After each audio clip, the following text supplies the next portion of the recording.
The Infancy Gospel of Jesus, Arabic tradition. The Arabic Infancy Gospel, lost miracles of the child Messiah. There is a text most Christians have never heard of. It was never included in the Bible. It was never read from a pulpit. And yet for centuries, it circulated through the monasteries of the East, a collection of stories about Jesus as a child that the church quietly chose to ignore. It is called the Arabic Infancy Gospel. In this text, the infant Jesus speaks from the cradle. He declares his own divinity within hours of being born.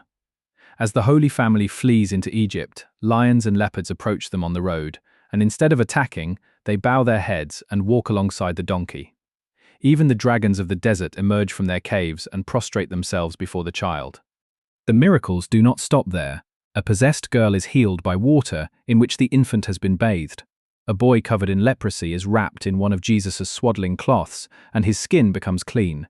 When the family enters an Egyptian temple, every idol in the building collapses, stone figures toppling from their pedestals as the priests stand frozen. And then there is the encounter with the robbers. Two thieves stop the Holy Family in the desert. One of them, moved by the child, convinces the other to let the family pass. The infant Jesus turns to Mary and says, "In 30 years, these two men will be crucified beside me. The one who showed mercy will be with me in paradise."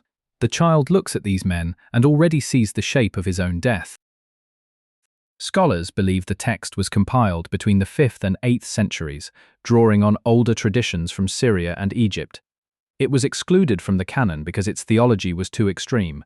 A Christ whose divine power could not be contained, spilling out through bathwater and linen, commanding the obedience of beasts and the collapse of gods. But the stories refused to disappear. They traveled the Silk Road.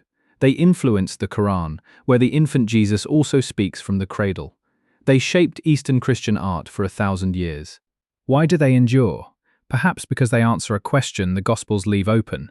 What does it look like when the infinite enters the world as a child and the world is not ready? The Arabic Infancy Gospel does not give us answers. It gives us images, dragons kneeling in desert caves, stone idols shattering at the sound of a baby's cry, a child on a dusty road who already knows how the story ends. Hawk's Eye is a mini documentary series where I dive into the most magical, mysterious, and sacred corners of our world, and I'm learning right alongside you. Each episode is a journey into the stories civilizations have whispered about for millennia, from ancient texts and secret societies to forbidden wisdom hiding in plain sight. Come see what we uncover together. For more in-depth information on this subject, head to my website, tfhcalifornia.com.